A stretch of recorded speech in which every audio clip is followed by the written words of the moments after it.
Hello and welcome to episode 6 of the Hong Kong Racing Show. Very pleased to welcome back from his Italian vacation, my regular co-host Alex Evers, along with our special guest for today and the very first repeat guest on the show as well. That's Sky Sports racing presenter and Hong Kong racing expert Tim Carroll. And Tim, you've been seeing him well all season. Am I correct in saying 6 winners for you on top at Sha Tin last weekend, including your best bet and your next best bet? Yeah, we had a pretty good day. You know, it's always nice to get a few winners, but to find 6 on a card is pretty difficult. But yeah, it was a very good day, no complaints, but let's hope it can continue on Sunday.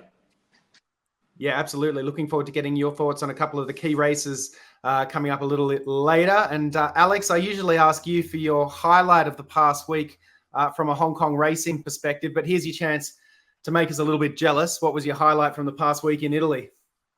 Actually, the last night in Como, we had a dinner at a local place, and you walk through this like storefronts, and in the back, it was a local Italian family celebrating retirement for one of the guys, and they kind of invited us over, and we're speaking Italian, and definitely language barrier, but it was incredible. Food was insane, and to be welcomed into a culture like that, it was really special. Nice. You would have been to Italy a few times, wouldn't you, Tim? Have some seafood, I guess. Yeah, a fair few times. I love going over to Italy. It's a wonderful country. Yeah, I actually haven't been for a couple of years, so I should get back there at some point. The only problem is if I go over there for more than a week, I normally come back a few pounds heavier. We walked a ton. Actually, the best part was my wife wanted to go. She really wanted to go shopping for designer bags, and she planned her shopping trip, and it correlated right with the Hong Kong races. So we're on the ride out there, and I'm watching Galaxy Patch and going nuts on the bus. So it all worked out. And then we caught the Lions game at the end. So attentive husband, from 9 to 10 p.m. at night, and I got my racing and my football in. So happy guy. And all winners. Everything won for me all weekend. All the fantasy teams, the Lions, Galaxy Patch. So happy guy. Makes waking up Monday very easy. Nice. I love the fact that you said on last week's show too that you weren't going to be watching any football or Hong Kong racing while you're on vacation. And the next thing I know, you're just tweeting up an absolute storm with what's happening in the next at Sha Tin, and the Lions are beating the Cowboys and everything else you wanted to tweet about. It was outstanding. Wow. Anyway, go on. I was going to say, speaking of Galaxy Patch, I wanted to before we look at a couple of races from around the world, go back and have a look at a couple of key races from Sha Tin last weekend. They certainly have some significant ramifications going forward. So let's start with the Group 2 Sha Tin Trophy, which was won by Galaxy Patch. Vincent Ho was in the irons, and after farewelling Golden 60 a few weeks back, Vincent has described Galaxy Patch as the next future star. He certainly won impressively. Tim, the next future star, says Vincent. Do you agree? Oh, for sure. I think he's a super horse. I still can't believe that this horse, who went around in the Derby last year, and you boys would have watched that. And look, it's debatable whether he should have won or not, because both the winner and the second didn't have ideal trips, but he was only beaten a lip. He was a bit unlucky. 3 weeks before the Derby, over 10 furlongs, he was going down the straight course as an odds-on favourite over 5 furlongs. It's just mental to think how versatile this horse is. I remember when he hit the scene over there, I think most of us thought he was going to be a brilliant sprinter that might stretch out to a mile. Well, now he's a miler that stretches out to 10 furlongs. Look, he's probably not as good as Golden 60, but I'll tell you what, Vincent Ho's on another good one.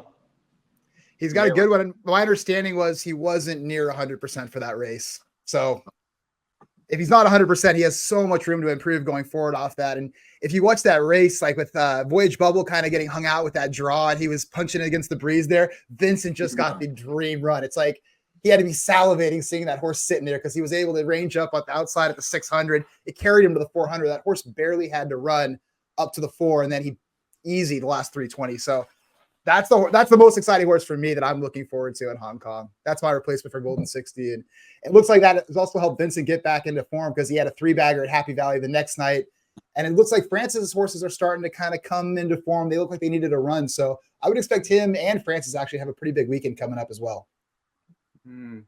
Yeah, incredible to think that I think Vincent said after the race, I read somewhere that the horse was only 70% fit, as you just alluded to there, Alex. So 22:11 for the final 400 without being fully extended. Obviously, a lot to be excited about in terms of Galaxy Patch going forward.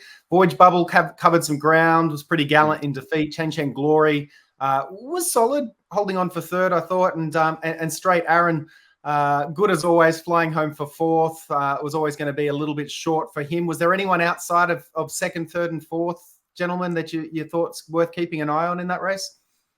No, I thought Voyage Bubble, the winner aside, I thought that was a massive run because, as you both said, he had a tough trip and he went off top weight. It was his first run back from a break, and it was his first run back after an overseas trip as well. So he had plenty of excuses maybe not to turn up on the day, but he's been beaten by a good one after. Look, I don't think he would have beaten the winner even if he had a sweet run, but I thought it was a heck of a performance from Voyage Bubble, and it looks like he's in for yet another good season. And my buddy Beauty Eternal folded like my wife does my laundry there at the end again. That horse, he just griefs me every time. Like I can't get behind that one for some reason. Yeah, but definitely Galaxy Patch, the one to draw a circle around going out of that race. It could be another Hong Kong mile for Vincent this year. He, of course, won it last year with Golden 60, and we'll now be hoping Galaxy Patch can deliver him to the winner's circle again on International Day in December. The other race I wanted to discuss with you both was, of course, the nightcap at Sha Tin last weekend. Wunderbar rising to Class 2 company for the first time, and he didn't disappoint, did he? Holding off a determined bottom up together, who's also a very good horse, to make it 2 from 2 this season, and his 6th win from 7 lifetime starts. Tim, your assessment of this performance from Wunderbar? I think it was exactly what we expected. He stepped up from that first up performance, which, to be fair, I thought was very good, but maybe slightly underwhelming. But you got to remember, he'd come back after a long break and a little bit of a setback, and he's with John Size, and we know with John, he's one of the more patient trainers. Whatever they do, their first run or even their second run back, you know they're going to keep progressing. So I thought it was a very good effort. I think you've got to remember too, that bottoms up together. I think he's a very smart young horse as well, and he was very good in second, and they were a mile in front of the third. Look, I don't know how far he'll go, but we touched on this last time I was on. He's met Kane Rising, who I think potentially is going to be the best sprinter in the world over the next 12 months. He's met him twice, gave him weight the last time he met him, and gave him a beating. I sort of made the point again on the show, when I was on the show last time, that Kane Rising's taken a big step forward since then, but there's no doubt that this is a very good young horse, still with plenty of upside. Yeah, absolutely. And next up for Wunderbar could be a mouth-watering clash with Car Ying Rising too. Trainer John Size indicating that the Group 2 Jockey Club Sprint could be on the cards on November 17 at Sha Tin. So if that clash happens, it will be the third time Wunderbar and Car Ying Rising meets. At this stage, Wunderbar leads that 2-0. So really looking forward to that if that clash happens on November 17. Anything you wanted to add about Wunderbar, Alex? It's going to be interesting how these jockeys play out because Zac is on all these top-end sprinters right now. So somebody is going to come up on a really nice horse here. And I don't know if James is going to come back over to get a contract for that, a license for that 1 weekend to ride that grade 2 and potentially into the grade 1. But somebody's going to pick up a horse that's got an awful lot of ability. And that sprint division is getting real fun. Like you can just see in the future, in the next couple of months, as we lead into that sprint series, it's going to be very interesting. Yeah, 100%. And speaking of Zac and speaking of Car Ying Rising, that's what we've got to look forward to this weekend. And another mouth-watering clash, really, taking on California Spangle in the Group 2, the Premier Bowl. And as we take a look at this field, it is an absolute beauty. California Spangle resuming and at the top of the weights. He's 3 for 4 first up. Car Ying Rising, as we just mentioned, second off the layoff after winning his seasonal debut very impressively in Class 1 company. Not just a race in 2, though. We've got Invisible Sage, who beat California Spangle a couple of starts back. Taj Dragon, Beauty Waves, just to name a few. Lucky With You is a track and distance specialist. Tim, you told us a couple of weeks ago when we had you on the show, the first thing you do is a look at the speed map. We're putting it up on our screen now. What does the speed map tell you about this race? I think California Spangle, even though he's first up and he gets a bit further than this, I think he'll probably lead from the draw in 3. it's going to be interesting to see what Zac decides to do on Kaiying Rising, because he'll certainly be in the first 3 or 4, I would imagine, from the 9 draw. I don't think he'd want to give California Spangle too much of a lead, or even one of the 2 others, or a few others, I should say. But I think California Spangle will probably look to lead it. The thing about California Spangle, he's such a wonderful horse, but he doesn't have a big turn of foot. He's just a strong galloping type. So you've sort of got to put him on the front and keep rolling along. So I would think that that's probably what they're going to do here.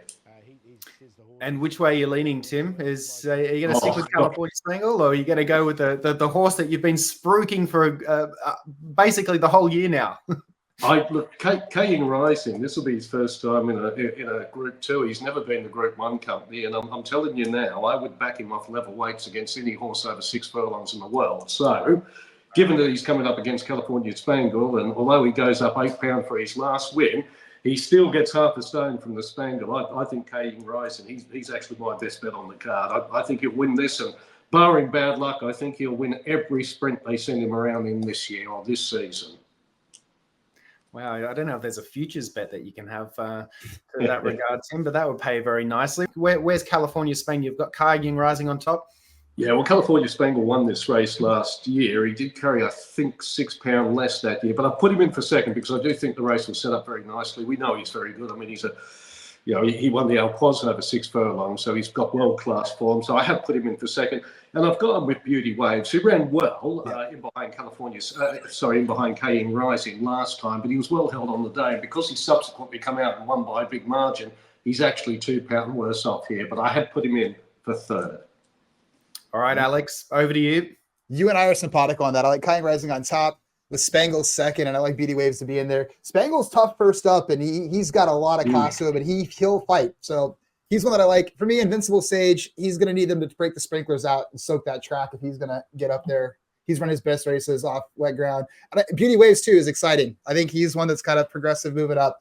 Probably not good enough to beat this, as we've seen with the 20-pound difference last time. He didn't quite get there, but for a price in third and Chadwick's been riding well, that's kind of where I'm at as well. Tim, question for you, though. What's the lowest price you'll take on this horse in this race here, Kaiying Rising? Usually like 1.7, 1.8 range, or lower than that? I think he'll go off odds on, put it that way. I think 1.8 is about the right price because it's Zac Purton, and because he's just winning. This horse is winning everything he goes around in. Potentially, he could go off a little bit shorter. But 1.8 for me, I do a tissue at the top end of the market for every race when I'm doing my form, and that's what I put him in at. To be fair, sometimes I'm way off and sometimes I get it absolutely spot on. But I think 180, California Spangle there, and a few others. And let's not forget, he's got a slightly tricky draw in 9 as well. I mean, It could be worse, but it could be better. So I'd be happy enough to take 1.8, maybe 1.7. Got a feeling he might go off a tad shorter. I wouldn't be rolling in at 1.5, but obviously I expect him to win regardless. All right, well, that means slightly better odds for me with California Spangle. And I'm going to be a little bit different. Put the old boy on top from Kaiying Rising. I mean, he's obviously the class factor. I love his fresh record, 4 starts for 3 wins and a second, drawn well. And since returning to the sprinting distance, I think he's just been sensational. You mentioned that Alquoz over in overseas before, Tim. And since he's dropped back from the mile into the sprints, he's just been fantastic. But him on top for me, over the heir apparent, Kaiying Rising, and Invincible Sage to round out my trifecta. We'll go around the grounds and get everybody's best bets, but I think we already know who yours is going to be, Tim. You just mentioned it. Yeah, Kaiying Rising, but look, I know that's a little bit boring because he is going to be short in the betting. There is one that Zac's riding in the next race, Packing Hermod in race 8. He's had the 2 starts. He's won both of them. He's making his seasonal reappearance. Now he goes up a massive 12-pound. He is drawn very high, which isn't normally a great combination over the 6 furlongs, but I think I think it could be one right out of the box. I think he's got a lot of tools, and I think he can overcome the high draw and the penalty. Both of them I expect to be on the short side, but if you double them up, well, hopefully that will create a bit of value, because I think, barring bad luck, I really do think both will go close to winning. Yeah, I'm in agreement there with Packing Hermit. I actually made him my best bet. Looks a very progressive type, unbeaten in those 2 starts in his debut campaign last season. Zac sticking solid, and things look on track for the Classic Mile as well. So best bet for me, race 8, number 2, Packing Hermit. Alex, how about yourself? I'm going in race 5. I'm going with Karma. Karma for Founds and Ho. He's second up. He had a really good trial, and hopefully we can get a price in there. Pachitheta looks like he should improve greatly off that last run. As like I said earlier, Francis' horses seemed like they needed a run this season, but that's another good race right there. And the way Ho's been riding the last 2 meetings, he's hot. Founds going well. That's my horse. I have no idea what price he's going to be, but I'll be rooting for him. Yeah, great stuff. Of course, Vincent getting his 3-timer at Happy Valley during the week, so he's in form. And a few other Hong Kong jockeys are actually going to be warming up for this card at Sha Tin with some rides in Australia. So before I go, I should mention a few of these jockeys that are riding internationally in the Caulfield Cup, which is a traditional lead-up race for the Melbourne Cup down under in Australia. It'll be around sort of 1 a.m. North American time on Friday night, early hours Saturday morning. 4 Hong Kong jockeys lining up in the Caulfield Cup. We've got Zac Purton on Land Legend, number 8. Number 13, Zardozi, ridden by Andrea Atzeni. And number 14, Coco Sun, Karis Teetan. Number 18, Ben Thompson will be jumping aboard a horse that I do struggle to pronounce, but something along the lines of Sadati. Maybe Tim can help me out then, because he's a former student of the Australian racing. I think Tim, you got a pretty well spot on there, Brownie. Thanks, mate. And I mean, this I think says a lot about the Hong Kong riding ranks, doesn't it? That one of Australia's biggest staying races and a traditional lead up to the Melbourne Cup has attracted 4 Hong Kong jockeys. What do you have to say about that, Tim? And can we get a Caulfield Cup tip from you, perhaps, if you've done the form? Yeah, we should mention as well Joe Moreira, who, of course, former jockey in Hong Kong. He's over there riding for Chris Waller on Buckaroo. So it speaks volumes for the Hong Kong jockeys. I know that in the past the club were a little bit reluctant to let them go because they need their riders back home, i.e. if someone misses a plane or there's a delay. But I think it's great that they let the jockeys go to these big international meetings, because I just think it advertises Hong Kong racing even more. We've got a wealth of talent in the Hong Kong jockeys. As far as the tip goes, look, I'm not trying to give myself a bit of an excuse here, but I tell you what, this is a wide open race this year. It really is. Last time I had a look, it was a soft 6. Now that's pretty testing ground, still overcast with a threat of rain to come. So I'm going to flag up Elias, who was formerly trained in France. He's a nice type. He's won 9 from 12. He's won 3 from 4 in Australia. Now, I think that the big negative was that he drew 21, but if this track chops up and it's testing ground, that might not actually end up being a bad draw. And I just want to point out as well, although he hasn't gone over, he hasn't won any further than 10 furlongs, I do think he'll get the trip.